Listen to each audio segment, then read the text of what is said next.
Agar sizda bank kartasi bo'lsa, telefon raqamingiz nomingizga rasmiylashtirilgan bo'lsa, pasport yoki ID kartangiz bor bo'lsa, bu video sizga bevosita tegishli. Men bugun juda muhim masalani tushuntiraman. Firibgarlar endi odamlarning pulini faqat karta raqamini so'rab emas, balki telefon ilova SMS kod, qarindoshlar nomi, hatto sizning ovozingiz va ijtimoiy tarmoqlardagi ma'lumotlaringiz orqali ham olib qo'yishyapti. Bu gap qo'rqitish uchun emas, ogohlantirish uchun aytilyapti. Shu videoni hozir oxirigacha ko'ring. Chunki men sizga aynan qanday usullar ishlatilayotganini, kimlar ko'proq xavf ostida ekanini, qaysi holatda xavotirlanish kerakligini, qaysi holatda esa vahimaga tushmaslik kerakligini va eng muhimi pulingizni, hujjatlaringizni, telefon raqamingizni qanday himoya qilishni oddiy tilda tushuntiraman. Kanalga hoziroq obuna bo'ling. Videoga like bosing.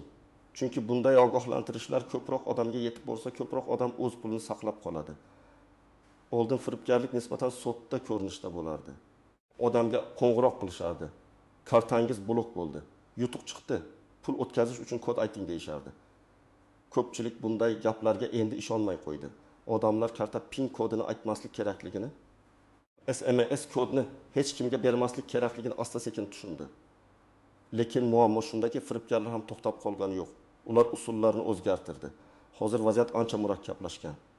Firibgar sizga oddiy begona odam sifatida emas, bank xodimi, soliq xizmati vakili, kuryer, mobil operator, ish beruvchi, tanishingiz yoki hatto qarindoshingiz nomidan murojaat qilishi mumkin.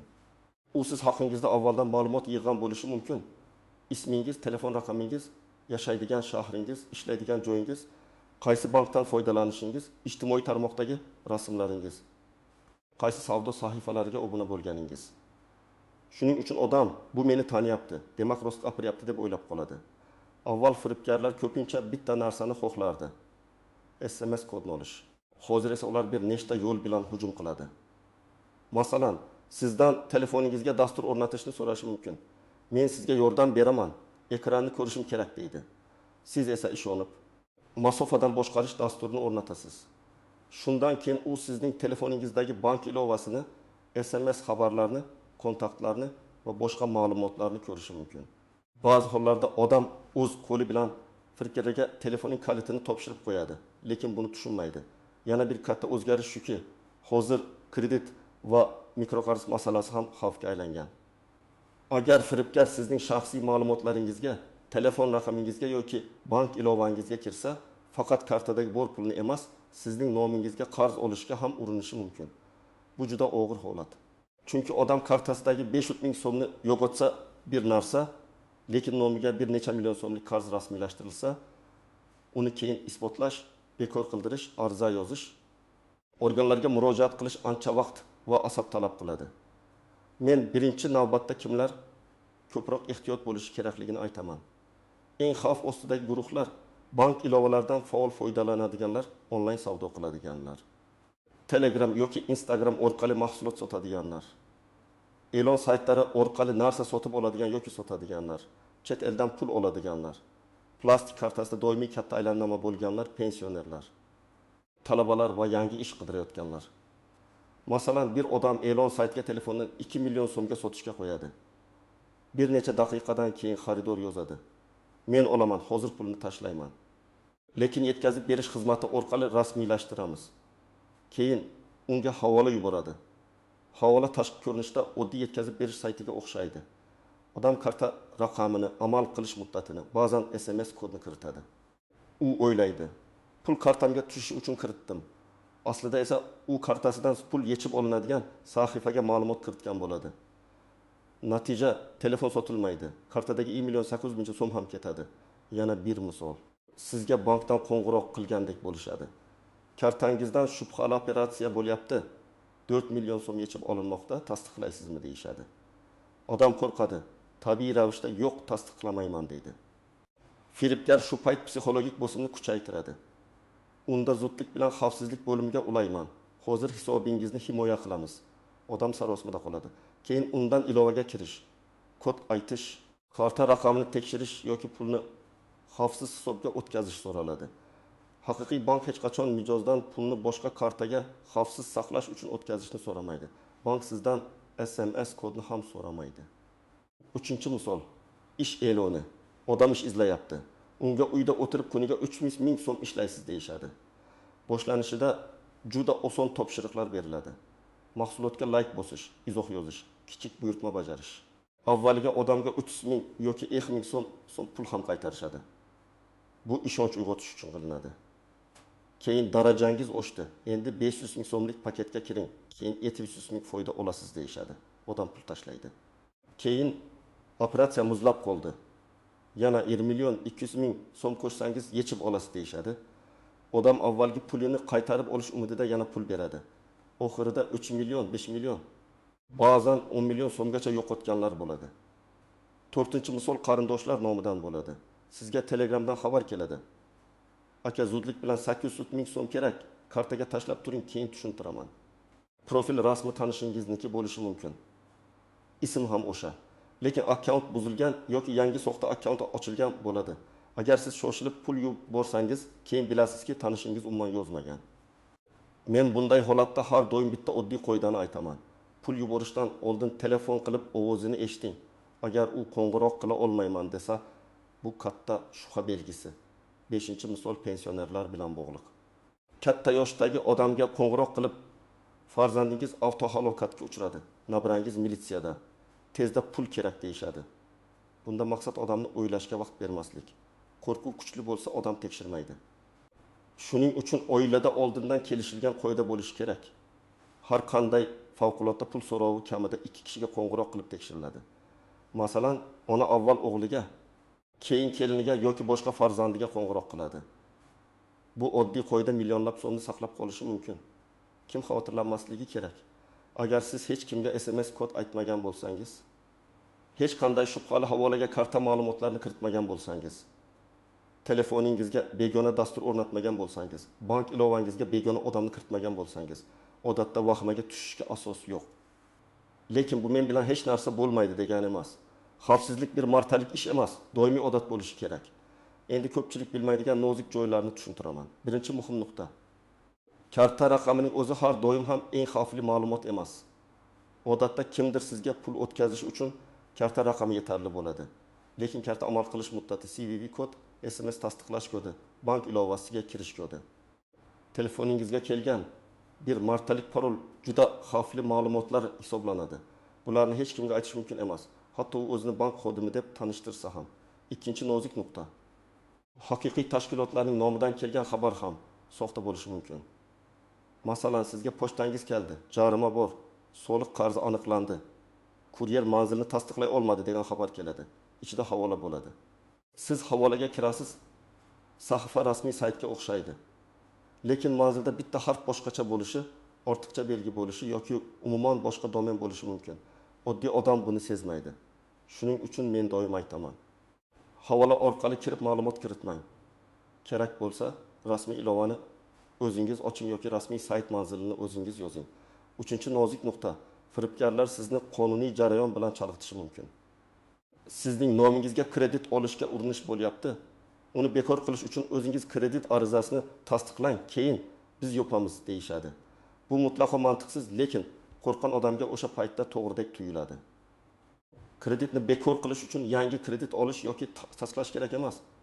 Agar haqiqatan ham shubhali holat bo'lsa, siz bankning rasmiy raqamiga o'zingiz qo'ng'iroq qilasiz.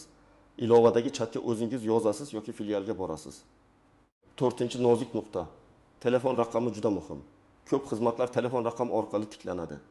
Agar sizning SIM kartangiz boshqa odam qo'liga o'tib qolsa yoki raqamingiz qayta rasmiylashtirilsa, bank ilovalari, ijtimoiy tarmoqlar, messenjerlar xavf ostida qolishi mumkin.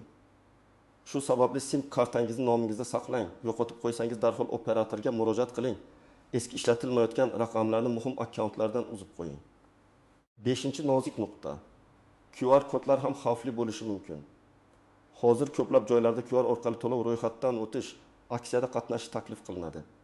Lekin QR kod sizni qayerga olib kirishini oldindan bilmaysiz. Agar QR kod orqali kirgan sahifa karta ma'lumotlari, pasport ma'lumotlari yoki SMS kod so'rasa to'xtang. Haqiqatan ham shu ma'lumot kerakmi? Tashkilot rasmiy manbami, manzil to'g'rimi? Shuni tekshiring. 6-nozik nuqta. Men texnikani tushunmayman degan gap himoya bermaydi. Aksincha, Firibgar aynan shunday odamni qidiradi. Lekin himoyalanish uchun dasturchi bo'lish shart emas. Sizga 3 ta odat yetadi. Shoshilmaslik, tekshirish, kod bermaslik. Agar qo'ng'iroq qilgan odam sizni shoshirsa, qo'rqitsa, hozir bo'lmasa, kech bo'ladi desa, bu ko'pincha firibgarlik belgisi. Haqiqiy tashkilot sizga o'ylash, tekshirish, rasmiy kanal orqali murojaat qilish imkonini beradi. 7-chi nozik nuqta. Ba'zan odamlar men pul yubormadim, faqat kod aytdim deydi. Lekin kodning o'zi pul bilan teng bo'lishi mumkin. SMS kod eshik kalitiga o'xshaydi. Siz uni aytsangiz, odam sizning nomingizdan operatsiyani tasdiqlashi mumkin. Kod faqat bekor qilish uchun kerak degan gapga ishonmang. Tasdiqlash kodi bekor qilish uchun emas, ko'pincha kirish, o'tkazma, ro'yxatdan o'tish yoki sozlamani o'zgartirish uchun keladi. 8-chi nozik nuqta. Do'stingizning akkauntidan kelgan xabar do'stingiz yozdi degani emas. Agar kimdir tanishingiz nomidan pul so'rasa, hujjat so'rasa, kod so'rasa yoki shubhali havola yuborsa, albatta boshqa kanal orqali tekshiring. Telegramdan yozsa, oddiy telefon orqali qo'ng'iroq qiling. Instagramdan yozsa, Telegram yoki telefon orqali tekshiring. Bir kanal buzilgan orqali tekshiring. Boshqa kanal vaziyatni aniqlashga yordam beradi. Endi aniq qadamlarni aytaman. Birinchi qadam, hoziroq bank ilovalaringizni tekshiring. Ilovaga kiring, ulangan qurilmalar bo'limi bo'lsa qarang. Siz tanimaydigan qurilma bo'lsa, darhol chiqarib tashlang. Parolni yangilang. Iloji bo'lsa, ilovaga kirish uchun biometrik himoya, ya'ni barmoq izi yoki yuz orqali kirishni yoqing. Lekin telefonning o'zida ham kuchli parol bo'lishi kerak. 1001, 1234, tug'ilgan yil kabi parollarni ishlatmang. Ikkinchi qadam, SMS kodlar bo'yicha oilaviy qoida kiriting. Uyda hamma bilsin. Bank, soliq operator, kuryer, tanish, qarindosh, rahbar hech kimga SMS kod aytilmaydi. Agar kimdir kod so'rasa, suhbat shu joyda tugaydi. Bu qoida bolalarga ham, katta yoshlarga ham tushuntirilishi kerak. Chunki firibgarlar ko'pincha oiladagi eng ishonuvchan odamni topadi. 3-chi qadam.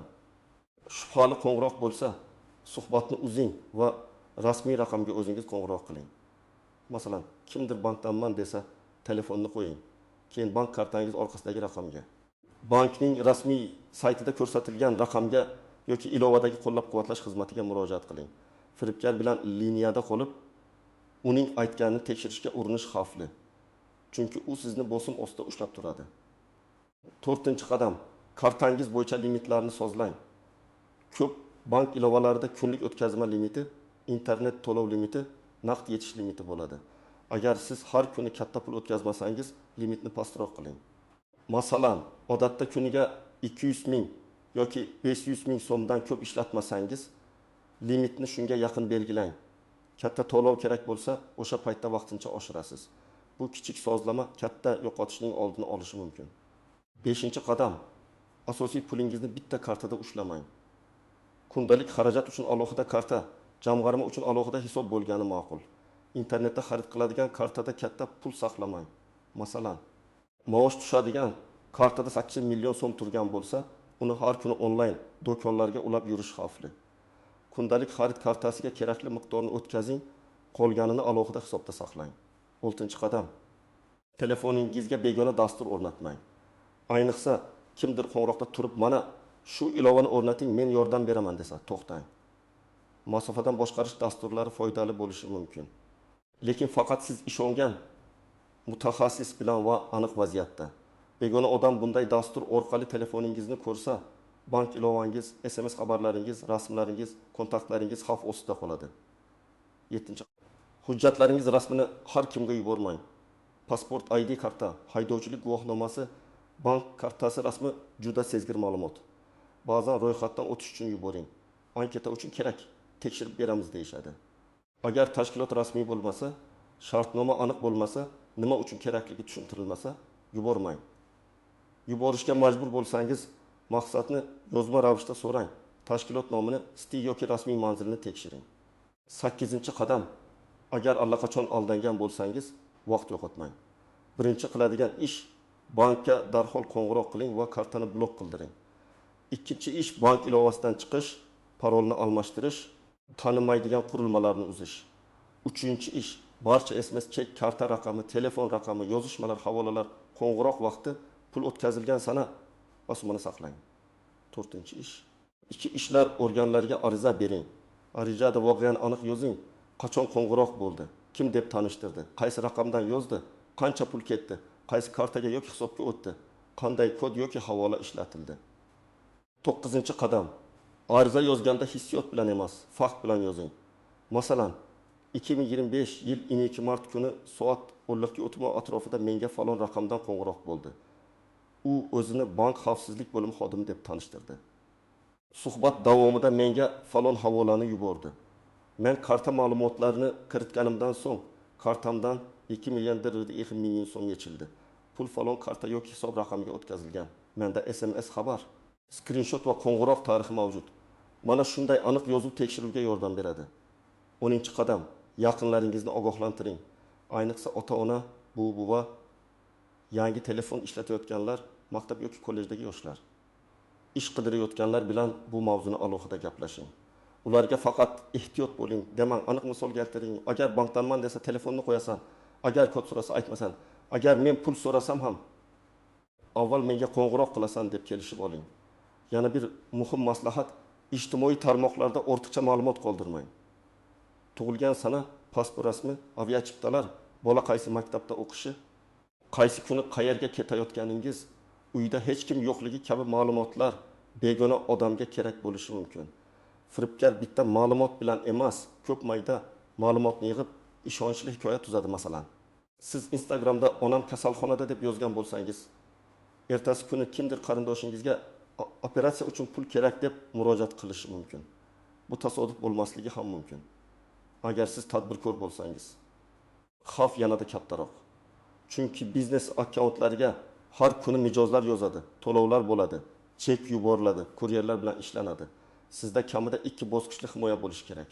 Telegram, Instagram, elektron pochta, bank ilovasi, hammasida parollar alohida bo'lsin. Bir xil parol ishlatmang. Adminlik huquqini hammaga bermang. Ishdan ketgan xodimning kirish huquqlarini darhol olib tashlang.